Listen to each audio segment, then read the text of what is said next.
एक बेटी होती है जो अपने घर में, देखो बेटे भी अपनी जगह हैं, पर जो बेटी करती है वो बेटा कभी नहीं कर सकता।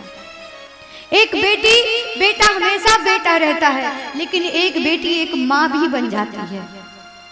एक बेटी माँ बनकर के अपने पिता का ख्याल रखती है, और आज उसी बेटी को बोझ समझा जाता है।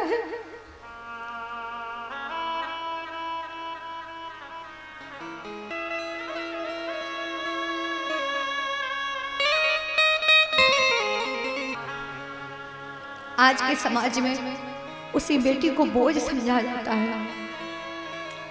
बोझ समझ करके उस नौनिहाल कलिका को संसार में आने भी नहीं दिया जाता है, और कोख में ही मार दिया जाता है।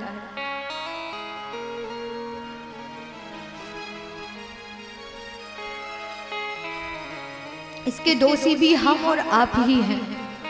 कोई बाहर से ये दोष नहीं आया है। ये दोष समाज की ये विकृति हम सबके द्वारा ही फैलाई हुई है। एक दहेज रूपी दानव ने आज की बेटियों को निगल रखा है। कोई भी बाप नहीं चाहता, कोई भी पिता नहीं चाहता कि आने वाले समय में जिस कलेजे के टुकड़े को हम पाल रहे हैं उसकी कोई हत्या करे। और आज के समय की बेटियों ने भी इस स्थिति को जन्म दिया है। बेटियों में तमाम उन बेटियों से कहना चाहूंगी कि आज जिन बेटियों को कोख में मारा जा रहा है उनके दोषी भी हम बेटियां ही हैं। समाज में कोई दूसरा इसका गुनहगार नहीं है। क्यों तुम अपने पिता की आन बान का ध्यान नहीं रखते हो? प्रेम में अंधे हो जाते हो। प्रेम करना बुरा नहीं है, प्रेम कीजिए। भगवान ने प्रेम किया, विवाह किया। हमारे प्रेम का ही अवतार है हमारे राधा कृष्ण भगवान। प्रेम करना बुरा नहीं है, लेकिन विधर्मियों से प्रेम करना बुरा है, और दूसरा कोई कारण नहीं है। आज सबसे बड़ा जघन्य अपराध बेटियां ही कर रही हैं, जो अपने धर्म को छोड़ करके कहती हैं मेरा वाला ऐसा नहीं है, मेरा वाला ऐसा नहीं है। मेरे संकेत को समझना बेटियों। प्रेम करना बुरा नहीं है, लेकिन देख लेना वो तिलक लगाने वाला हो, वो जनेऊ धारण करने वाला हो, मेरी दुर्गा मैया को मानने वाला हो, मेरे राम, मेरे कृष्ण, मेरे भोलेनाथ को मानने वाला हो। अपने धर्म को त्याग करके मत जाओ। अपने आप को कोख में मारने के लिए माता पिता को बाध्य मत करो। सबसे बड़ा दो कारण है। एक दहेज रूपी दानव ने बेटियों को निगल लिया, और एक राक्षस रूपी मानव ने बेटियों को निगल लिया। आप मेरे संकेत को समझ रहे हैं। मैं सारे मानवों को राक्षस नहीं कहती, जो मांसाहार करते वही राक्षस होते हैं। और उन राक्षसों ने एक नई योजना बनाई है बेटियों को निगल जाने के लिए। तो कौन पिता चाहेगा, कौन माता चाहेगी कि जिस कलेजे को टुकड़े को हमने पाला है वो एक दिन सूटकेस में 36 टुकड़ों में मुझे मिले? पूछ के देखिए उस भैया से, जिसकी बेटी को काटा गया 35 टुकड़े में। कौन माँ चाहेगी कि मेरी बेटी के साथ ऐसा हो? इसलिए आज ये कन्या भ्रूण हत्या का जघन्य अपराध बढ़ रहा है। बेटियों संभल जाओ, एक दिन तुम्हारा नामो निशान मिट जाएगा। मां नाम की शक्ति इस पृथ्वी पर ही नहीं रहेगी। फिर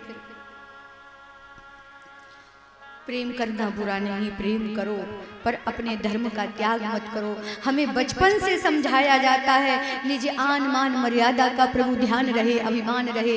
जिस देश जाति में जन्म लिया बलिदान उसी पर हो जाए, बलिदान उसी पर हो जाए। जिस देश में जन्म लिया, जिस जाति में जन्म लिया, जाति से मतलब समझते हो हमने मानव जाति में जन्म लिया है, हमने राक्षस जाति में जन्म नहीं लिया। जिस धर्म के लिए न जाने कितने वीरों ने बलिदान दे दिया अपने प्राणों का, न जाने कितनी वीरांगनाओं ने अपने प्राणों की परवाह नहीं की, न जाने कितनी वीरांगनाओं ने जौहर कर लिया। आज तुम उस धर्म को कैसे भूल गई? कहती हो कि मेरा वाला ऐसा नहीं है। अरे पहले प्रेम को जानो। प्रेम होता क्या है? ये केवल अट्रैक्शन हो सकता है, प्रेम नहीं हो सकता है। ये केवल आकर्षण हो सकता है, ये प्रेम नहीं है। प्रेम को समझो।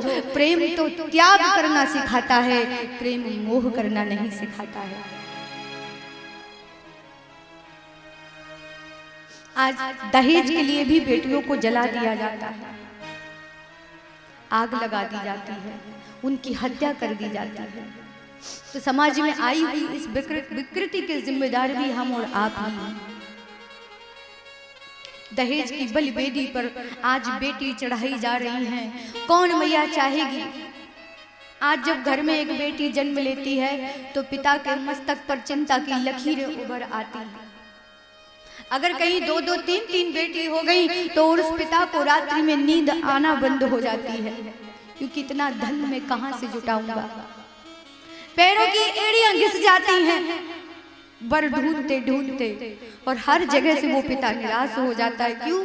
क्योंकि उसके पास धन नहीं है, और धन के अभाव में यदि कैसे भी पुत्री का विवाह कर दिया तो ससुराल वाले धन धन करते करते एक दिन उसका निधन कर देते हैं।